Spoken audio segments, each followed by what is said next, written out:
সেদিন আল্লাহ তাআলা অনেক আলেমকে ডাকবেন, অনেক দাঈদেরকে ডাকবেন, অনেক দুআত ইলাল্লাহদের তিনি ডাকবেন।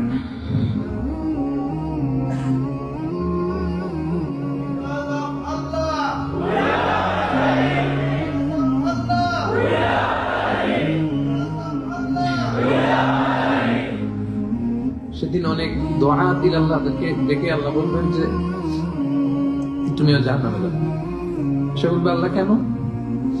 আমি মানুষকে কোরআন শিখিয়েছি, আমি মানুষকে হাদিস শিখিয়েছি, আমার কথা শুনে অনেক নামাজ পড়েছে, আমার কথা শুনে অনেকের দাড়ি রেখেছে, আগে সুদ খেত, আমার কথা শুনে সুদ বন্ধ করেছে, আমার কথা শুনে তো আল্লাহ এরা নামাজি হয়ে গিয়েছে। দ্য এন্টায়ার সোসাইটি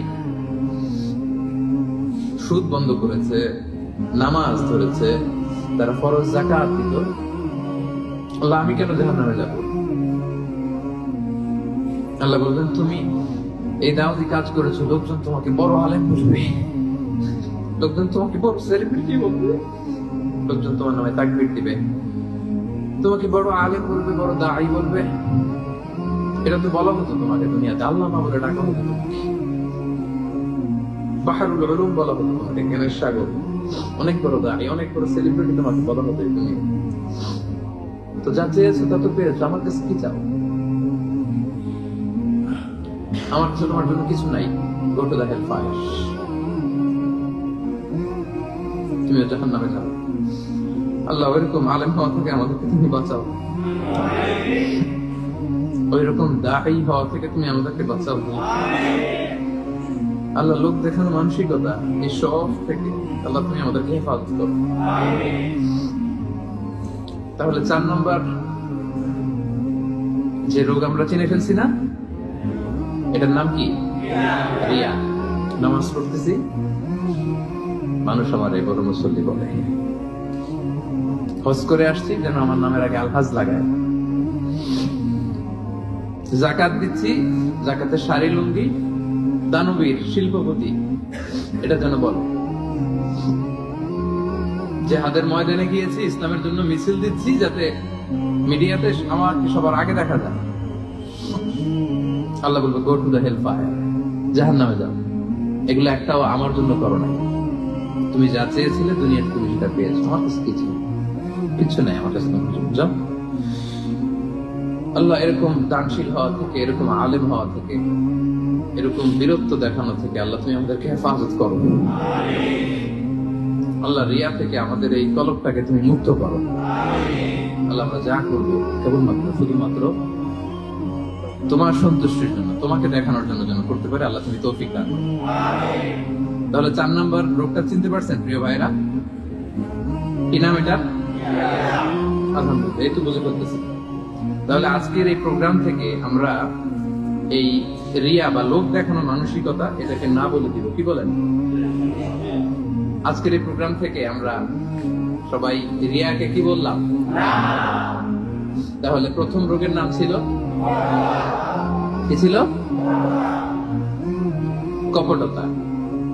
দ্বিতীয় রোগের নাম অহংকার। তৃতীয় রোগের নাম, চতুর্থ রোগের নাম বাংলায় বলেন লৌকিকতা, লোক দেখানো মানসিকতা। রাইট। সব শেষে হচ্ছে 5 নাম্বার রোগের নাম হচ্ছে সুউদ্দন, মন্দ ধারণা। অন্যের ব্যাপারে মন্দ ধারণা করা, বাজে ধারণা, নেগেটিভ অ্যাজাম্পশন, সবসময় একটা নেগেটিভ চিন্তাধারা। কিছু লোক দেখবেন যে পজিটিভ কিছু খুঁজেই পায় না, আছে না? ভালো একটা জিনিস এর মধ্যেও ভেজাল খুঁজে বের করছে।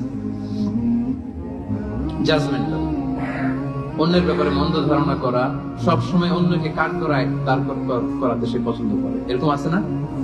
ওনার এই সমস্যা, ওনার নামাজ হয় না, এর তো ঝামেলা আছে ফ্যামিলিতে, ওর তো এটা, ওর সমস্যা, তোর কি সমস্যা? ওর সমস্যা যে বুঝলি, তোর কি সমস্যা বল? এরকম আছে না? নিজের দোষের কোনো খবর নাই, শুধু অন্যের দোষ, শুধু অন্যের দোষ, শুধু নেগেটিভ। প্রিয় ভাইয়েরা, এই নেগেটিভিটি থেকে বেরিয়ে আসতে হবে আমাদের। অন্যের দোষ খোঁজা যাবে না, নিজের দোষ খুঁজতে হবে। নিজেকে কাট করায় দাঁড় করা নেই। একটু নিজে কি কি ভুল করলাম, নিজে কি কি অন্যায় করলাম, এটা একটু বের করবার চেষ্টা করো। নিজেকে কাট করায় দাঁড় করা, আমরা এই ভুলটা করে ফেলি। আমরা নিজেকে কাট করায় দাঁড় না করিয়ে কি করি? হ্যাঁ, কি সুন্দর, ইজ দা জাজ, সে জাজ করবে। সে জাজের চেয়ারে বসছে, তার দায়িত্ব দেওয়া হয়েছে, এবার সে এই তোমার এই সমস্যা, এই সমস্যা, এটা ওইটা। তো জাজমেন্টাল হওয়া যাবে, পজিটিভ চিন্তা ধারণা করতে হবে। দেখেন আল্লাহ তাআলা বলছেন, ইয়া আইয়ুহাল্লাযীনা আমানু জিতানিবু কাসীরাম মিনায-যন্ন ইন্না বা'দায-যন্নি ইসম। ওহে বিশ্বাসীরা, বেশি বেশি ধারণা করা থেকে বেঁচে থাকো, কেননা ধারণাটা হচ্ছে পাপ। এই যে আপনি বাজে ধারণা করলেন, এটা পাপ। আর রাসূল সাল্লাল্লাহু আলাইহি ওয়াসাল্লাম বললেন, ফাইন্নায-যন্না আকযাবুল হাদীস। এই ধারণা করাটা এটা হচ্ছে মিথ্যা কথা, অধিকাংশ ধারণা এটা মিথ্যা হয়। ওয়া ইন্নায-যন্না লা ইউগনি মিনাল হাক্কি শাইআ। ধারণা কখনো সত্যের বিকল্প হতে পারে না, কখনো বিকল্প হতে পারে না। এজন্য আপনি বাজে ধারণা করবেন। ধারণা করতে হলে সুধারণা করেন। ধারণা করতে হলে কি ধারণা করবেন?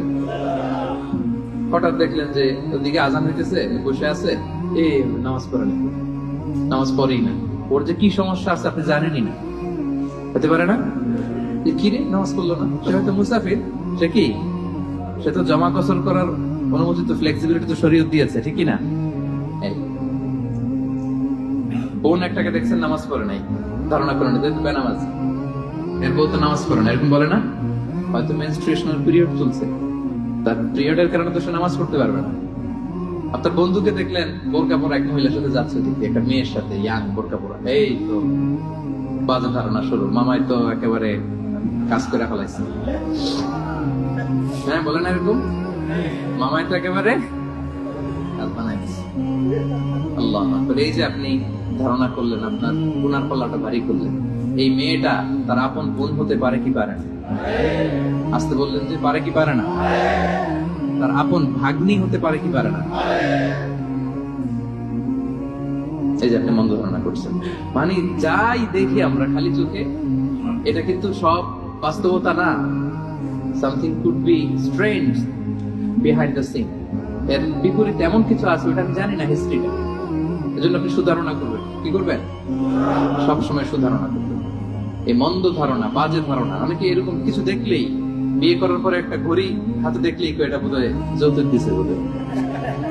পুলিশ অফিসার একটা গাড়ি কিনছে বা ফ্ল্যাট কিনছে, এই তো ঘুষের টাকা দিয়ে বানায় ফেলছে।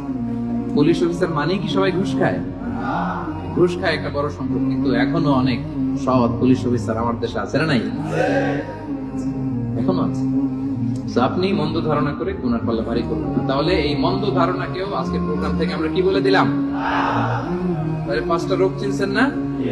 1 নম্বরে কপটতা, 2 নম্বরে অহংকার, 3 নম্বরে হিংসা, 4 নম্বরে লৌকিকতা, 5 নম্বরে মন্দ ধারণা করা। আচ্ছা ঠিক আছে, এই যে রোগ যে হয়েছে, রোগ নিয়ে বসে থাকা ভালো না, ট্রিটমেন্ট করতে হবে। আসেন চিকিৎসা শুরু করতে। 1 নম্বরে চিকিৎসা তাকওয়া আল্লাহ, আল্লাহর ভয় লাগবে। এখানে কি লাগবে? আল্লাহর ভয়। আল্লাহর ভয় যাদের হৃদয়ে থাকে, তাদের হৃদয় কখনো কি হয় না? পথ ভুলে যায় না। যাদের হৃদয়ে আছে আল্লাহর ভয়, তারা কবু পথ ভুলে যায় না। আল্লাহর প্রেম ছাড়া এই দুনিয়া কারো কাছে কোনো কিছু চায় না। রাতের আধারে যারা সেজে যাতে রয়, দু চোখের শ্রুতে নদী যেন হয়।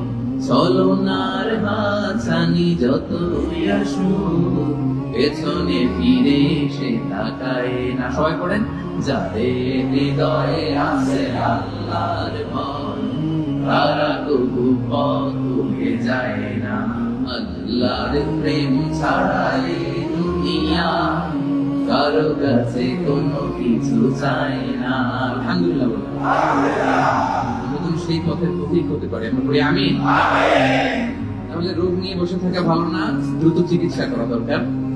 যে এই 5টা রোগ যে বললাম, এটা আপনার কলবকে, হৃদয়কে ড্যামেজ করে দেয়। এই ড্যামেজ থেকে বাঁচবেন। 1 নাম্বার হচ্ছে আল্লাহর ভয়। কারণ রাসূল সাল্লাল্লাহু আলাইহি ওয়াসাল্লাম বলেছেন, তাকওয়া হাহুনা, তাকওয়া হাহুনা, তাকওয়া হাহুনা। তাকওয়া থাকে কোথায়? এই কলবে। তো এই তাকওয়ারে যদি এখানে বসাইতে পারেন, তাহলে এই কলবে কোনোদিন কলুষতা, নোংরামি স্থান পাবে? আল্লাহ কিছু করলেই আল্লাহ ইজ ওয়াচিং মি, আল্লাহ আমাকে দেখছেন, আল্লাহ কিন্তু আমারে দেখে, এই চিন্তাটা থাকতে হবে। আচ্ছা, 1 নম্বর মেডিসিন পাইছেন না? আল্লাহ সবসময়। কেউ দেখে নাই, একজন দেখছে, তিনি কে? কেউ যেটা দেখে না সেটা দেখে কে? কেউ যেটা বোঝে না বোঝে কে?